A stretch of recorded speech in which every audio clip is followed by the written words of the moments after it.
نحمده ونصلي على رسوله الكريم اما بعد فاعوذ بالله من الشيطان الرجيم بسم الله الرحمن الرحيم رب اشرح لي صدري ويسر لي امري واحلل عقدة من لساني يفقهوا قولي۔ ناظرین، پروگرام اللہ کے خوبصورت نام کے ساتھ آپ کی خدمت میں حاضر ہیں۔ آج ہم انشاءاللہ اللہ سبحانہ و تعالیٰ کے نام المحسن پر بات کریں گے۔ المحسن، احسان فرمانے والا، انعام فرمانے والا۔ حقیقت یہ ہے کہ ہم جو کچھ دیکھتے ہیں اپنی اس دنیا میں، اپنے وجود کے اندر یا باہر، یہ سب کچھ ہمیں بطور احسان کے ملا ہے۔ ہم نے اللہ سبحانہ تعالیٰ کو اس کے عوض کچھ بھی تو نہیں دیا۔ محسن کا لفظ احسان سے نکلا ہے، اور احسان کہتے ہیں کسی کام کو خوبی کے ساتھ، عمدگی کے ساتھ، بہترین طریقے پر کرنا۔ اللہ تعالیٰ اپنی ذات میں بھی حسین ہے، صاحب جمال ہے، جیسے ایک اور حدیث میں آتا ہے ان اللہ جمیل یحب الجمال، بے شک اللہ تعالیٰ خوبصورت ہے، خوبصورتی کو پسند کرتا ہے۔ اسی طرح اس کے تمام نام، اس کے اسماء اور صفات بھی بہت خوبصورت ہیں، سارے ہی اچھے اچھے نام اس کے ہیں، جیسے قرآن مجید میں آتا ہے وَلِلَّهِ الْأَسْمَاءُ الْحُسْنَى، اور اللہ کے لیے ہیں سب اچھے خوبصورت نام، فَدْعُوهُ بِهَا، اسے ان ناموں کے ساتھ پکارو۔ ایک اور جگہ پر بھی آتا ہے اللہ لا الہ الا ہو لہ الاسماء الحسنى، اللہ جس کے سوا کوئی الہ نہیں، اسی کے ہیں سب اچھے اچھے نام۔ اسی طرح اس کے جتنے بھی کام ہیں وہ تمام بھی بہت اچھے ہیں، اس کے سارے فیصلے عدل، انصاف اور حکمت پر مبنی ہے۔ گویا کوئی بھی چیز جو اس سے متعلق ہے وہ خوبصورتی سے اور بہترین طریقے پر عمدگی کے ساتھ اس کی طرف منسوب ہے۔ تو آئیے ہم دیکھتے ہیں کہ قرآن و سنت کی روشنی میں ہمیں اس نام کے بارے میں کیا رہنمائی ملتی ہے۔ سب سے پہلے بات یہ کہ اللہ سبحانہ وتعالی اپنی ذات میں حسین ہے، خوبصورت ہے، اور اس کی تعریف کا کوئی حق بھی ادا نہیں کر سکتا جیسے اس نے خود اپنی تعریف کی ہے، کیونکہ کسی آنکھ نے اس کو دیکھا بھی نہیں۔ اور یہ ہم کس بنا پر دعویٰ کر رہے ہیں؟ اس لیے کہ دنیا میں جتنا بھی حسن نظر آتا ہے وہ دراصل اسی کا دیا ہوا ہے، اسی کا پیدا کیا ہوا ہے۔ تو کتنی ہی چیزیں ایسی ہیں سمندروں کے اندر، خشکی کے اندر، ہواؤں میں، فضاؤں میں، پھولوں پھلوں کی شکل میں، پرندوں کے خوبصورت رنگوں اور ان کے پیٹرنز کی شکل میں، کہ جن کو دیکھ کر انسان بعض اوقات حیرت میں گم ہو جاتا ہے۔ وہ حسن انسان کو اپنے اندر محو کر لیتا ہے۔ تو جس رب نے یہ سارا حسن اس کائنات میں بکھیرا ہے، وہ رب خود کتنا حسین ہوگا۔ اور پھر یہ کہ جو اس نے جتنے بھی کام کیے ہیں، جو بھی چیزیں اس نے بنائی ہیں، ان سب میں اس نے انتہائی خوبصورتی سے کام لیا ہے۔ اس کے ہر کام میں اس کے افعال بھی بہت ہی خوبصورت ہیں، خوبصورت طریقے سے پیدا کرنے والا ہے۔ انسان کی تخلیق پر ہی غور کیجئے۔ اللہ تعالیٰ فرماتے ہیں ثم خلقنا النطفة علقة فخلقنا العلقة مضغة فخلقنا المضغة عظاما فكسونا العظام لحما ثم انشأناه خلقا آخر فتبارك الله احسن الخالقين۔ پھر ہم نے اس قطرے کو ایک جمع ہوا خون بنایا، پھر ہم نے اس جمے ہوئے خون کو ایک بوٹی بنایا، پھر ہم نے اس بوٹی کو ہڈیاں بنایا، پھر ہم نے ان ہڈیوں کو کچھ گوشت پہنایا، پھر ہم نے اسے ایک اور صورت میں پیدا کر دیا۔ سو بہت برکت والا ہے اللہ، جو پیدا کرنے والوں میں سب سے اچھا ہے۔ فَتَبَارَكَ اللَّهُ أَحْسَنُ الْخَالِقِينَ، یعنی انسان حیران ہو جاتا ہے کہ اس کی تخلیق کی ابتدا کس چیز سے ہوئی، اور وہ مختلف شکلیں اختیار کرتا کرتا کس خوبصورت رنگ، قد، سائز اور ہر چیز میں متناسب شکل و صورت لے کر وہ دنیا میں آتا ہے۔ یہ سب اس کے بنانے والے کا کمال ہے۔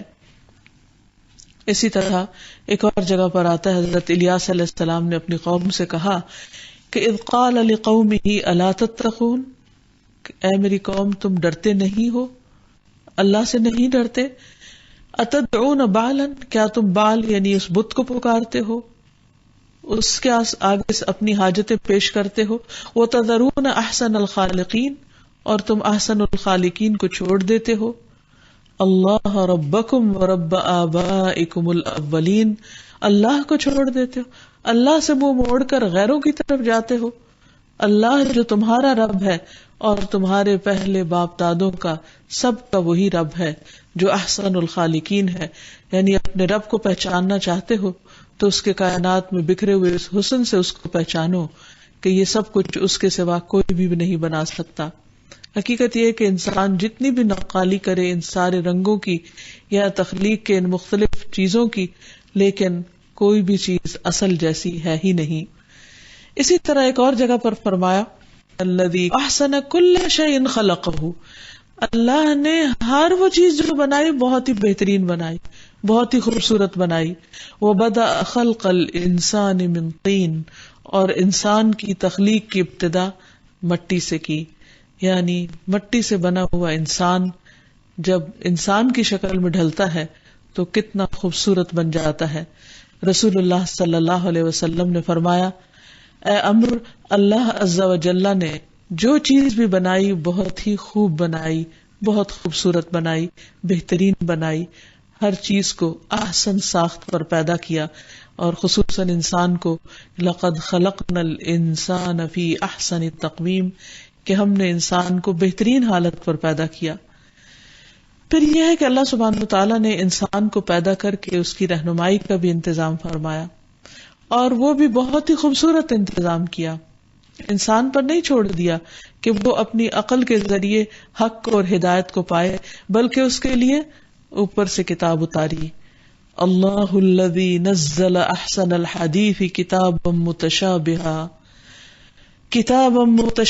مثانیہ تقشعر منہ جلود الذین یخشون ربہم ثم تلین جلودہم وقلوبہم الی ذکر اللہ ذالک ھدی اللہ یہدی بہ من یشاء ومن یضلل اللہ فما لہ من ہاد. اللہ نے سب سے اچھی بات نازل فرمائی، یعنی اللہ کا کلام سب کے کلام سے زیادہ خوبصورت ہے، بہترین ہے. ایسی کتاب جو آپس میں ملتی جلتی ہے، ایسی آیات جو بار بار دہرائی جانے والی ہیں. اس سے ان لوگوں کی کھالوں کے رونگٹے کھڑے ہو جاتے ہیں جو اپنے رب سے ڈرتے ہیں. پھر ان کی کھالیں اور ان کے دل اللہ کے ذکر کی طرف نرم ہو جاتے ہیں. یہ اللہ کی ہدایت ہے جس کے ساتھ وہ جسے چاہتا ہے راہ پر لے آتا ہے، یعنی اس کلام کے ذریعے. اور جسے اللہ گمراہ کر دے پھر اسے کوئی راستے پر لانے والا نہیں، اس کو کوئی اور ہدایت دینے والا نہیں. یہاں اللہ سبحانہ وتعالیٰ کے کلام کی خوبصورتی بیان کی گئی ہے کہ وہ اپنے الفاظ میں بھی خوبصورت ہے، آیات میں بھی خوبصورت ہے، اور پھر اس کی جو تاثیر ہے وہ بھی بہت بہترین ہے کہ وہ انسانوں کے اوپر اس کے حقیقت میں میریکلز ہوتے ہیں. کس طرح آیات سن کر لوگوں کے دل بدل جاتے ہیں، سخت دل نرم پڑ جاتے ہیں، سخت سے سخت انسان بعض اوقات ٹوٹ جاتے ہیں اور اس کلام کے آگے جھک جاتے ہیں، جیسے تاریخ میں بہت سی اس کی مثالیں ملتی ہیں.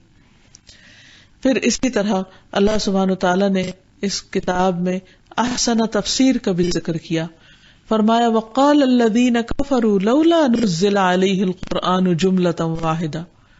جن لوگوں نے انکار کیا وہ کہتے ہیں کہ اس پر قرآن ایک ہی بار کیوں نہیں اتارا دیا گیا. کذالک لنثبت بہ فؤادک ورتلناہ ترتیلا. یہ اس لیے کہ ہم تیرے دل کو اس کے ساتھ مضبوط کریں. یعنی اللہ تعالیٰ نے قرآن مجید کو تھوڑا تھوڑا کر کے اتارا تاکہ نبی صلی اللہ علیہ وسلم کو تسلی دی جائے، اور ہم نے اسے ٹھہر ٹھہر کر پڑھا، خوب ٹھہر کر پڑھنا، یعنی اس کے ہر ہر حرف کی اور ہر ہر لفظ کی بہترین ادائیگی کے ساتھ، یعنی اس کا جو ترنم ہے، اس کا جو ردم ہے، اس کے جو مخارج ہیں، ان سب کا بھی حق ادا کر کے. اور وہ تیرے پاس کوئی مثال نہیں لاتے مگر تیرے پاس حق اور بہترین تفسیر ہم بھیج دیتے ہیں. یعنی لوگ جو بھی آپ پر اعتراض کرتے ہیں اس کا بہترین جواب ان کو اسی کلام سے مل جاتا ہے. پھر یہ کہ اللہ تعالیٰ کے جتنے فیصلے ہیں وہ بھی بہت بہترین ہیں. فرمایا وَمَنْ أَحْسَنُ مِنَ اللَّهِ حُكْمًا لِقَوْمٍ يُوقِنُونَ. اور اللہ سے بہتر فیصلہ کرنے والا کون ہے ان لوگوں کے لیے جو یقین رکھتے ہیں. تو جہاں اللہ سبحانہ وتعالی نے انسان کی ہدایت اور رہنمائی کے لیے بہترین کلام اتارا، وہاں انسان کو بہترین اخلاق بھی سکھائے، اور اس اخلاق کے لیے دعا مانگنی بھی سکھائی کہ اللہم اہدنی لأحسن الاخلاق لا یہدی لأحسنها الا انت، اے اللہ تو میری بہترین اخلاق کی طرف رہنمائی فرما، کیونکہ بہترین اخلاق کی طرف رہنمائی تیرے سوا کوئی اور نہیں کر سکتا۔ پھر اسی طرح انسان اگر اچھے اخلاق کا مظاہرہ کرتا ہے تو اس کا بہترین اجر دینے والا بھی وہی ہے۔ فرمایا کہ قیامت کے دن میزان میں حسن اخلاق سے بھاری کوئی نیکی نہ ہوگی، یعنی جو شخص دنیا میں اچھے عمل کرتا ہے، اچھا اخلاق اختیار کرتا ہے، اور جو کہ اللہ کی توفیق سے ہی انسان اختیار کر سکتا ہے، تو اس پر بہترین اجر دینے والا اور اس کی بہترین قدردانی کرنے والا بھی وہی ہے۔ اور جہاں تک بہترین بدلے کا تعلق ہے تو انسان جو بھی کوئی عمل کرتا ہے، چھوٹا عمل یا بڑا عمل، اللہ سبحانہ وتعالیٰ اسے بہترین طریقے پر قبول کرتے ہیں، انسان کی کوششوں کی تعریف فرماتے ہیں اور اس کی قدردانی فرماتے ہیں۔ فرمایا وَلَا يُنْفِقُونَ نَفَقَةً صَغِيرَةً وَلَا كَبِيرَةً وَلَا يَقْطَعُونَ وَادِيًا إِلَّا كُتِبَ لَهُمْ لِيَجْزِيَهُمُ اللَّهُ أَحْسَنَ مَا كَانُوا يَعْمَلُونَ، اور نہ وہ خرچ کرتے ہیں کوئی چھوٹا خرچ اور نہ کوئی بڑا، اور نہ کوئی وادی طے کرتے ہیں، مگر وہ ان کے لیے لکھ لیا جاتا ہے تاکہ اللہ انہیں اس عمل کی بہترین جزا دے جو وہ کیا کرتے تھے۔ ایک اور جگہ پر بھی فرمایا لِيَجْزِيَهُمُ اللَّهُ أَحْسَنَ مَا عَمِلُوا وَيَزِيدَهُم مِّن فَضْلِهِ وَاللَّهُ يَرْزُقُ مَن يَشَاءُ بِغَيْرِ حِسَابٍ، تاکہ اللہ انہیں اس کا بہترین بدلہ دے جو انہوں نے کیا، اور انہیں اپنے فضل سے اور زیادہ دے، اور اللہ جسے چاہتا ہے بے حساب دیتا ہے۔ ایک اور جگہ پر فرمایا والذین آمنوا وعملوا الصالحات لنکفرن عنہم سیئاتہم ولنجزینہم احسن الذی کانوا یعملون، اور جو لوگ ایمان لائے اور انہوں نے نیک عمل کیے، یقیناً ہم ان سے ان کی برائیاں ضرور دور کر دیں گے، اور یقیناً انہیں اس عمل کی بہترین جزا دیں گے جو وہ کیا کرتے تھے۔ یعنی جو لوگ اچھے کام دنیا میں کریں گے ایمان لا کر، اللہ سبحانہ وتعالیٰ انہیں اس کی بہترین جزا کا وعدہ فرماتا ہے۔ ایک اور جگہ پر فرمایا هل جزاء الاحسان الا الاحسان، کیا احسان کا بدلہ، نیکیوں کا بدلہ احسان کے سوا، یعنی بہترین جزا کے سوا کچھ اور بھی ہو سکتا ہے؟ اور وہ بہترین جزا اللہ تعالیٰ آخرت میں جو دے گا وہ جنت کی شکل میں ہوگی، جس کے بارے میں فرمایا اصحاب الجنت یومئذ خیر مستقرا واحسن مقیلا، کہ اس دن جنت والے ٹھکانے کے اعتبار سے نہایت بہتر اور آرام گاہ کے اعتبار سے کہیں اچھے ہوں گے، یعنی ان کے مزے ہی مزے ہوں گے، کیونکہ دنیا میں وہ اچھا کرتے رہے تو بدلے میں ان کو اچھا ہی ملے گا۔ ایک اور جگہ پر فرمایا ان الذین آمنوا وعملوا الصالحات انا لا نضيع اجر من احسن عملا اولئک لهم جنات عدن تجری من تحتها الانہار یحلون فیها من اساور من ذهب ویلبسون ثیابا خضرا من سندس واستبرق متکئین فیها علی الارائک نعم الثواب وحسنت مرتفقا۔ جو لوگ ایمان لائے اور نیک عمل کرتے رہے تو یقیناً ہم اس کا اجر ضائع نہیں کرتے جو کوئی اچھے کام کرتا ہو۔ یہی لوگ ہیں جن کے لیے ہمیشہ رہنے والے باغات ہیں، جن کے نیچے نہریں بہ رہی ہیں، وہاں وہ سونے کے کنگنوں سے آراستہ کیے جائیں گے اور باریک ریشم اور اطلس کے سبز کپڑے پہنیں گے، وہاں وہ اونچی مسندوں پر تکیے لگا کر بیٹھیں گے۔ یہ کیسا اچھا بدلہ اور کیسی اچھی آرام گاہ ہے۔ تو بات یہ ہے کہ جو انسان دنیا میں اچھا کرے گا وہ دنیا میں بھی اچھا پائے گا، لیکن اس کے ساتھ ساتھ آخرت میں ہمیشہ کے لیے اس کے لیے اللہ تعالیٰ کے انعامات جاری ہو جائیں گے، کیونکہ اللہ تعالیٰ خود محسن ہے اور اسے ایسے لوگ پسند ہیں جو دوسروں پر احسان کرتے ہیں، اور پھر جو دوسروں پر احسان کرتے ہیں اللہ تعالیٰ خوش ہو کر انہیں ان کے احسان کا بہترین بدلہ عطا کرتا ہے اور انہیں نعمتوں سے نوازتا ہے۔ دنیا میں ایک احسان عام ہے اور ایک احسان خاص ہے۔ اس کا عام احسان یہ ہے کہ وہ نیک اور بد ہر ایک کے ساتھ اچھا کرتا ہے. بعض اوقات وہ لوگ جو اس کو مانتے تک نہیں، انہیں بہترین دنیا کی نعمتیں عطا کر رہا ہوتا ہے، اور پھر اسی طرح خاص احسان ان پر ہے کہ جن کو اللہ تعالیٰ اپنی ہدایت سے نوازتا ہے اور جن کے نیک اعمال کی قدردانی فرماتا ہے، اور اس قدردانی کے طور پر ان کو دنیا میں بھی بہترین صلہ عطا فرماتا ہے کہ انہیں نیکیوں کے اور زیادہ مواقع عطا کرتا ہے. کیونکہ نیکی کا بدلہ صرف انسان کو کسی مادی شکل میں نہیں ملتا، بلکہ نیکی کا بدلہ نیکیوں میں مزید اضافے کی شکل میں اور ایک نیکی کے بعد ایک نیکی کرنے کی توفیق کی شکل میں بھی ملتا ہے، جو کہ سراسر اللہ تعالیٰ کا بندے پر احسان ہوتا ہے. تو حقیقت یہ ہے کہ اللہ تعالیٰ اپنے بندوں پر بڑا فضل فرمانے والا ہے. اس کی رحمتیں اور اس کی نوازشیں بندوں پر عام ہیں، اور وہ حقیقی معنوں میں المحسن ہے. تو جب بندے کو اس نام کا پتہ چل جائے اور اس نام کی پہچان ہو جائے تو پھر بندے کے لیے لازم ہے کہ وہ اللہ سبحانہ و تعالیٰ کے ساتھ بہترین معاملہ کرنے والا ہو اور اس صفت کو جاننے کے اس کی زندگی پر بہترین اثرات مرتب ہوں.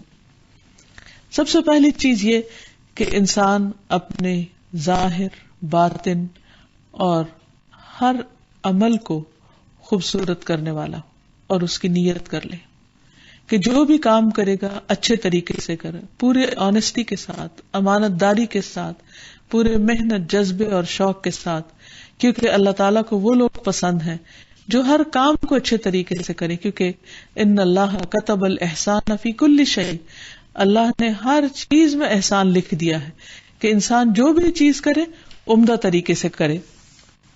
نبی صلی اللہ علیہ وسلم نے فرمایا احسان یہ ہے کہ تم اللہ کی عبادت اس طرح کرو، مثلا نماز اس طرح پڑھو گویا تم اپنے سامنے اللہ کو دیکھ رہے ہو، یعنی ایسی کیفیت ہو تمہاری، وہ نماز بہترین نماز ہے. اور اگر یہ مرتبہ حاصل نہ ہو تو پھر یہ یاد رکھو، یہ یقین رکھو کہ اگر تم اسے نہیں دیکھتے تو وہ تمہیں ضرور دیکھ رہا ہے. تو جو شخص اس احساس کے ساتھ بھی نماز پڑھے گا کہ اللہ تعالیٰ اس کو دیکھ رہا ہے، وہ یقیناً اس سے بہتر پڑھے گا جو بالکل یہ بھول کے پڑھتا ہے کہ کوئی اسے دیکھ رہا ہے. پھر اسی طرح نبی صلی اللہ علیہ وسلم نے یہ بھی فرمایا کہ کتنا اچھا ہے کسی کا وہ غلام جو اپنے رب کی عبادت حسن و خوبی کے ساتھ کرے، یعنی اللہ کا حق بھی دے اور اپنے مالک کی بھی خیر خواہی کرتا رہے.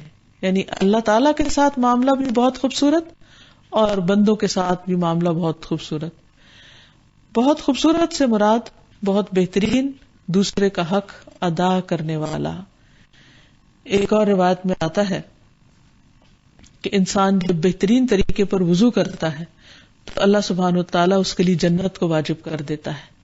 اب ایک وضو کرنا کیا ہے کہ انسان چند چھینٹے اپنے اوپر ڈالے اور اس کے بعد وہ سمجھے کہ اس نے وضو کر لیا. دوسرا یہ کہ ایک ایک جسم کے عضو کو اچھی طرح دھوئے کہ اس میں ایک بال برابر بھی جگہ خشک نہ رہ جائے، اور پھر جس طرح سنت میں طریقہ بتایا گیا اس طریقے کو فالو کرے اور خوشی کے ساتھ وضو کرے، اللہ تعالیٰ کی رضا کے لیے وضو کرے. تو جو ایسا کرے گا تو آپ صلی اللہ علیہ وسلم نے فرمایا جو مسلمان وضو کرے بس اچھی طرح وضو کرے، پھر کھڑا ہو اور 2 رکعتیں نماز ادا کرے اس طرح کہ اپنے دل اور چہرے سے پوری توجہ کرنے والا ہو، تو اس کے لیے جنت واجب ہو جاتی ہے. یعنی جو جتنا اچھا عمل کرے گا اس کو اتنا ہی بڑا انعام ملے گا. رسول اللہ صلی اللہ علیہ وسلم نے فرمایا جو آدمی بھی پاکی حاصل کرے اور عمدہ طریقے سے کرے پھر ان مسجدوں میں سے کسی مسجد کی طرف جائے تو اللہ تعالیٰ اس کے لیے اس کے ہر قدم پر جو وہ رکھتا ہے ایک نیکی لکھتا ہے اور اس کے ایک درجے کو بلند کرتا ہے اور اس کے ایک گناہ کو مٹا دیتا ہے. اور یہ صلہ ہے، انعام ہے کس چیز کا؟ اچھے طریقے سے وضو کرنے کا، صاف ستھرا ہونے کا. پھر اسی طرح انسان اگر مسواک کرے تو وہ بہت اچھی طرح کرے، دانت، ناک اور پاؤں کی انگلیاں، ناخن، ہر چیز تک اچھی طرح پانی پہنچائے اور خوب صفائی کا اہتمام کرے. اور پھر جب نماز ادا کرے تو بہترین طریقے پر.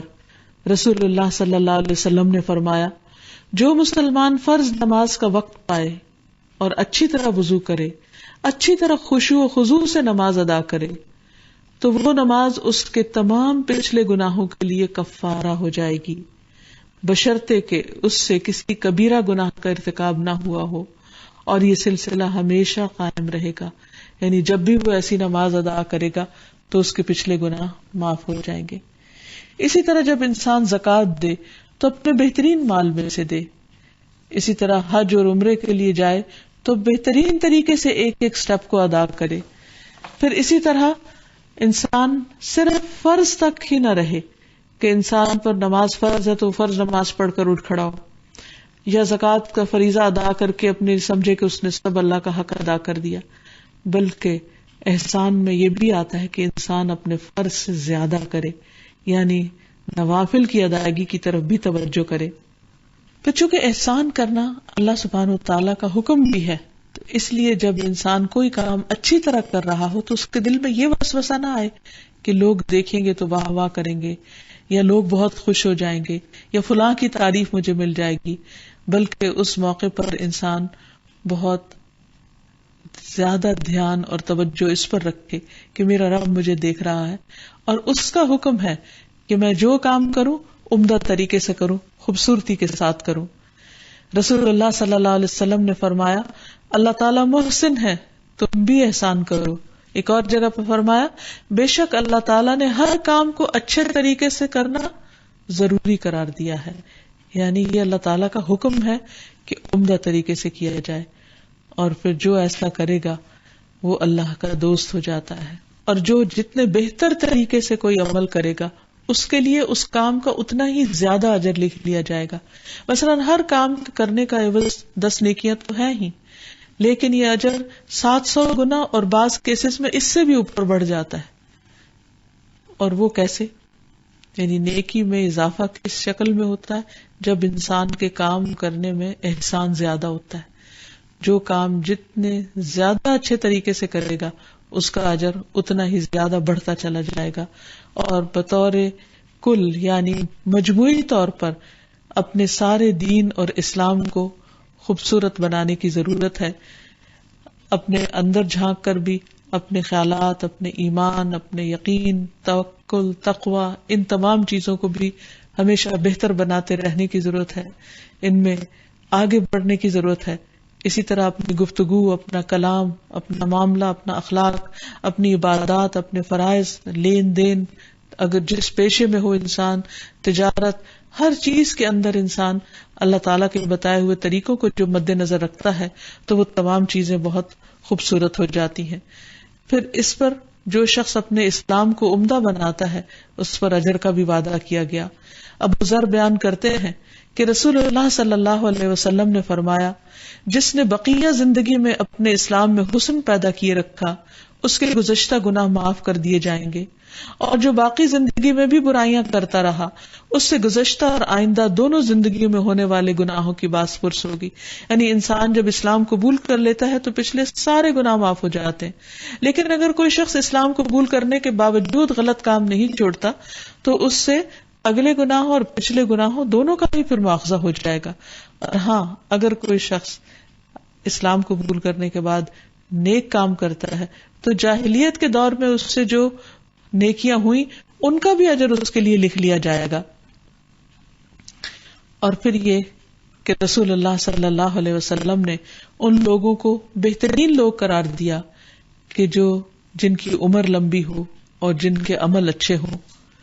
تو انسان جب اچھے کاموں کا ارادہ کر لیتا ہے تو اللہ سبحانہ وتعالیٰ اس کو توفیق بھی دے دیتا ہے۔ جب ہم قرآن مجید کا مطالعہ کرتے ہیں تو ہم دیکھتے ہیں کہ سب سے پہلا اخلاقی حکم جو دیا گیا وہ ہے وَقُولُوا لِلنَّاسِ حُسْنًا، کہ لوگوں سے عمدہ طریقے سے، اچھے طریقے سے بات کرو، کیونکہ انسان کا سب سے زیادہ واسطہ لوگوں کے ساتھ پڑتا ہے۔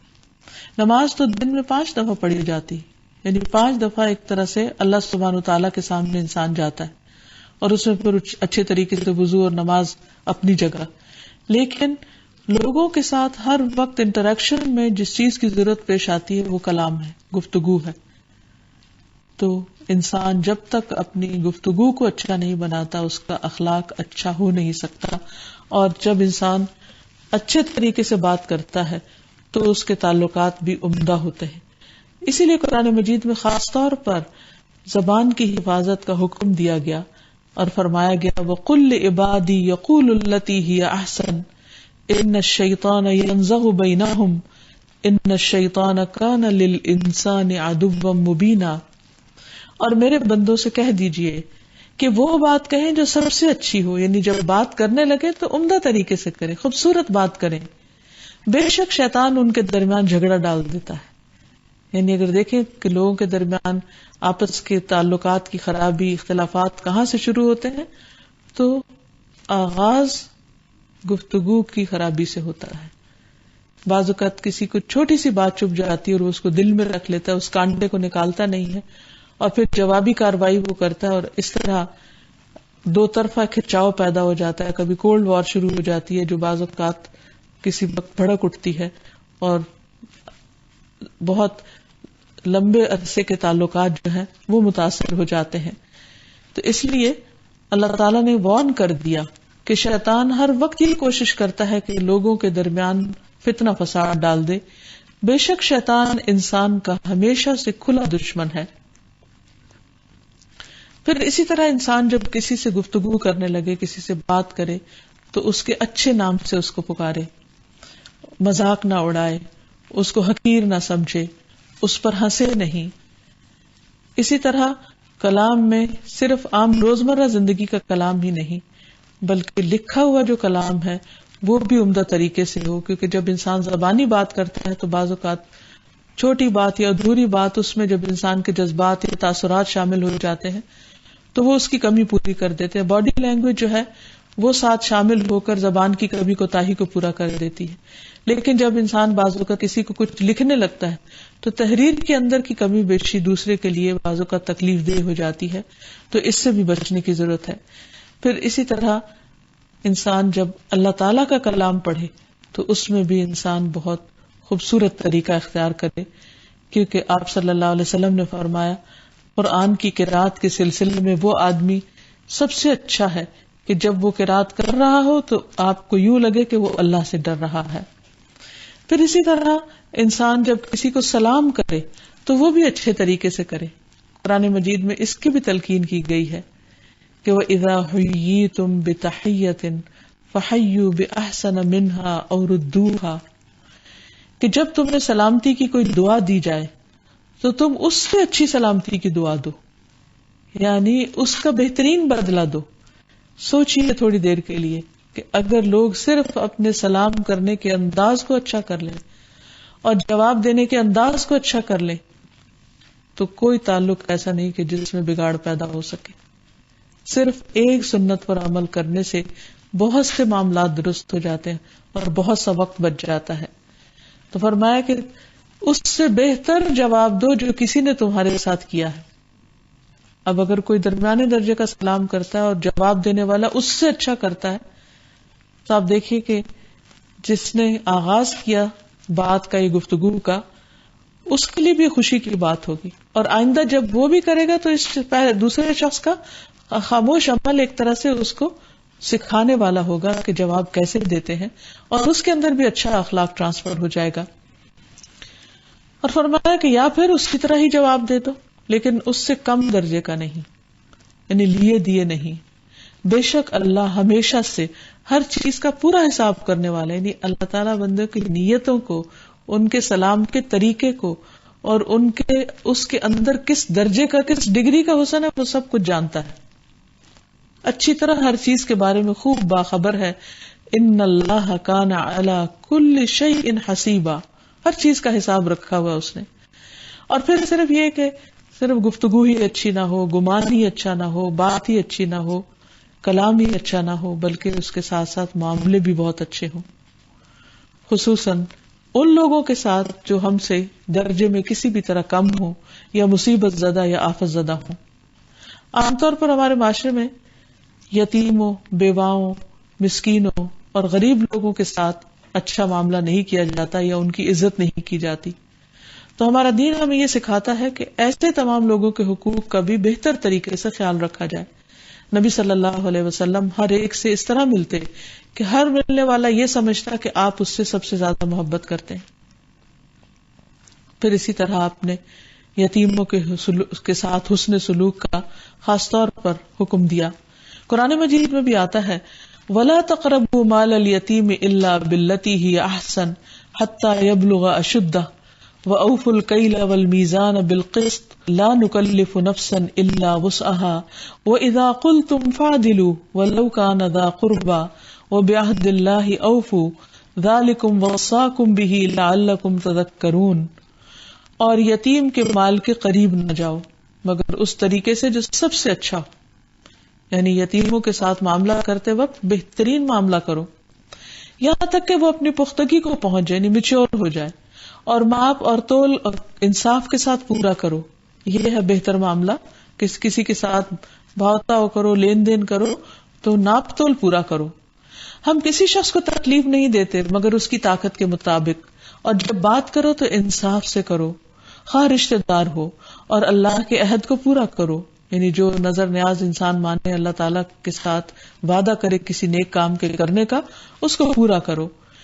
یہ ہے جس کا تاکیدی حکم اس نے تمہیں دیا ہے تاکہ تم نصیحت حاصل کرو. پھر اسی طرح یہ ہے کہ انسان برائی کو بھی اچھے طریقے سے دور کرے. یعنی کوئی ہمارے ساتھ اچھا کرتا ہے تو ہمیں حکم ہے جواباً اس سے بھی اچھا کرو، لیکن اگر کوئی ہمارے ساتھ برا کرتا ہے تو فرمایا ادفع باللتی ہی احسن، کہ تم اس کو اس طریقے پر دور کرو جو سب سے بہترین ہو. فَإِذَا الَّذِي بَيْنَكَ وَبَيْنَهُ عَدَاوَةٌ كَأَنَّهُ وَلِيٌّ حَمِيمٌ، پھر وہ شخص کہ تمہارے اور اس کے درمیان کوئی عداوت ہو تو وہ ایسے ہو جائے گا جیسے گہرا دوست ہو. پھر اسی طرح انسان کسی بھی معاملے میں جو اس کے ساتھ بدسلوکی کی گئی ہو اس کا جواب بہتر طریقے سے دے، اور ہمیشہ برائی کی جگہ، خرابی کی جگہ اچھائی لانے کی کوشش کرے. خصوصاً اگر انسان دین کی دعوت دے رہا ہے، کسی کو اسلام کی بات بتا رہا ہے، کسی کو تبلیغ کر رہا ہے. اللہ تعالیٰ کا حکم ہے ادعو الی سبیل ربک بالحکمت والموعظۃ الحسنہ وجادلہم باللتی ہی احسن ان ربک هو اعلم بمن ضل عن سبیلہ وهو اعلم بالمہتدین. اپنے رب کے راستے کی طرف حکمت اور اچھی نصیحت کے ساتھ بلاؤ، اور ان سے اس طریقے سے بحث کرو جو سب سے اچھا ہو. یعنی جب کسی کو دین کی بات بتاؤ تو عمدہ طریقے سے اس کے ساتھ خیرخواہی کرتے ہوئے، محبت کے ساتھ، نرمی کے ساتھ. اور اگر کسی وجہ سے کوئی بحث ہو جائے تو اس میں بھی سب سے بہترین طریقہ اختیار کرو. بدتمیزی اور بد اخلاقی سے کبھی دین نہیں پھیلتا.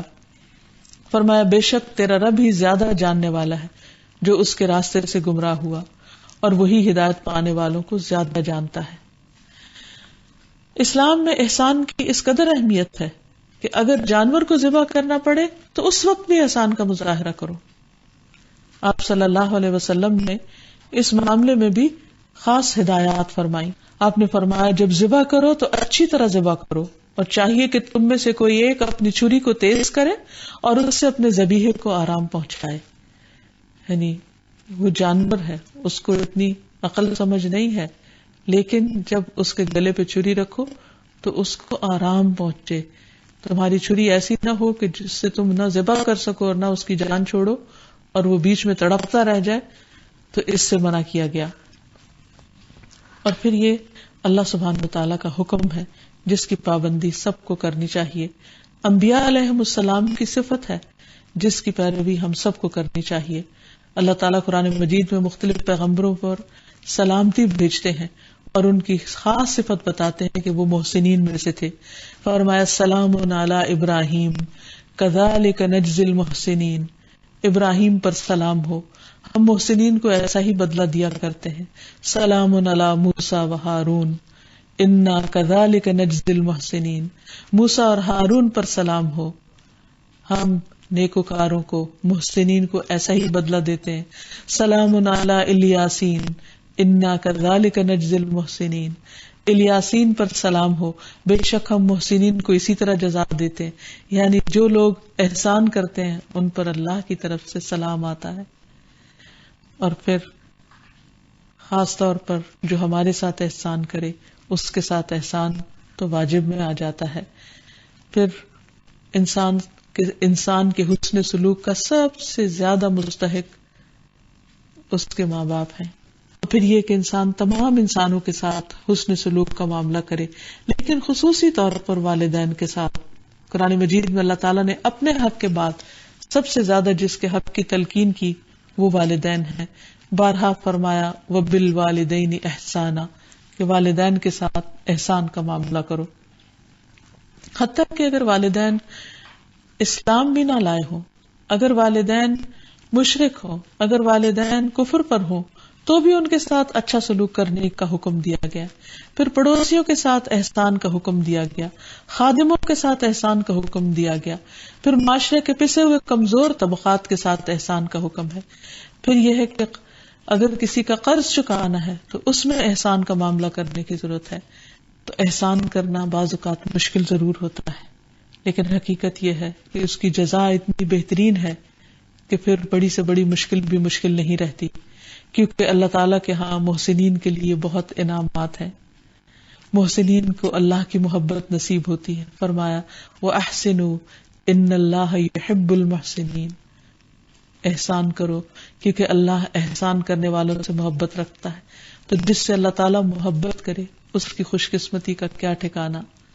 محسنین پر اللہ تعالیٰ کی رحمت ہوتی ہے. فرمایا ان رحمت اللہ قریب من المحسنین، بے شک اللہ کی رحمت محسنین کے قریب ہے.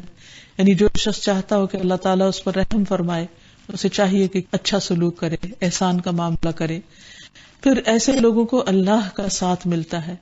فرمایا ان اللہ مع الذین اتقوا والذین هم محسنون، بے شک اللہ تعالیٰ ان لوگوں کے ساتھ ہے جو تقوی اختیار کرتے ہیں اور وہ جو محسن ہوتے ہیں. پھر اسی طرح اللہ تعالیٰ ان کو ہدایت عطا فرماتا ہے.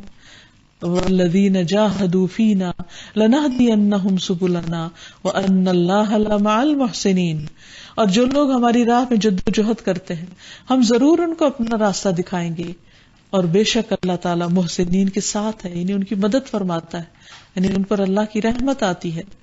اللہ تعالیٰ ان کا اجر ضائع نہیں کرتا. وَاصْبِرْ فَإِنَّ اللَّهَ لَا يُضِيعُ أَجْرَ الْمُحْسِنِينَ، صبر کیجئے، یعنی مشکلات میں اللہ تعالیٰ محسنین کا اجر ضائع نہیں کرتا. اللہ تعالیٰ ایسے لوگوں کے پچھلے گناہوں کو معاف کر دیتا ہے، ان کو حکمت اور علم عطا فرماتا ہے، آزمائشوں میں ثابت قدمی عطا فرماتا ہے. اللہ تعالیٰ ان کو خوف اور غم سے نجات عطا فرماتا ہے، ان پر سلام بھیجتا ہے، انہیں اجر عظیم سے نوازتا ہے، ان کو طرح طرح کی خوشخبریاں عطا کرتا ہے، انہیں جنت کے باغوں اور چشموں کی خوشخبری دیتا ہے، اور ان کو اپنے دیدار کی خوشخبری سناتا ہے. للذین احسنوا الحسنى وزیادہ، وہ لوگ جو احسان کریں ان کے لیے اچھا ہے اور زیادہ بھی. اور یہ زیادہ کیا ہے؟ اللہ سبحانہ وتعالیٰ کا دیدار. اور آخر میں یہ کہ ہمیں اللہ کے اچھے اچھے پیارے پیارے ناموں کے ساتھ اللہ تعالیٰ سے دعا کرنی چاہیے. تو اللہ تعالیٰ کے اس نام کو یاد کر کے اللہ تعالیٰ سے رحمت اور اس کا فضل مانگنا چاہیے. اور پھر نبی صلی اللہ علیہ وسلم کی دعاؤں میں سے ایک بہت خوبصورت دعا ہے، اعوذ بوجہ اللہ العظیم الذی لیس شیء اعظم منہ وبکلمات اللہ التامات التی لا یجاوزہن بر ولا فاجر وباسماء اللہ الحسنى كلها ما علمت منها وما لم اعلم من شر ما خلق وبرأ وذرأ. میں اللہ کے عظیم چہرے کی پناہ مانگتا ہوں جس سے عظیم کوئی اور چیز نہیں، اور اس کے مکمل کلمات کے ساتھ پناہ چاہتا ہوں جن سے کوئی نیک یا بد آگے نہیں بڑھ سکتا، اور اس کے تمام اسماء حسنہ کے ساتھ پناہ چاہتا ہوں جن کو میں جانتا ہوں اور جن کو میں نہیں جانتا، ہر اس چیز کے شر سے جس کو اس نے بنایا، پیدا کیا اور پھیلا دیا. تو اللہ تعالیٰ سے دعا ہے کہ وہ ہماری زندگی کا خاتمہ بھی بہت بہترین کرے اور ہمیں ہر معاملے میں بہترین طریقے اختیار کرنے کی توفیق دے جن سے وہ محبت کرتا ہو، تاکہ ہم بھی اللہ کے محبوب بن جائیں. وآخر دعوانا ان الحمد للہ رب العالمین. السلام علیکم ورحمۃ اللہ وبرکاتہ.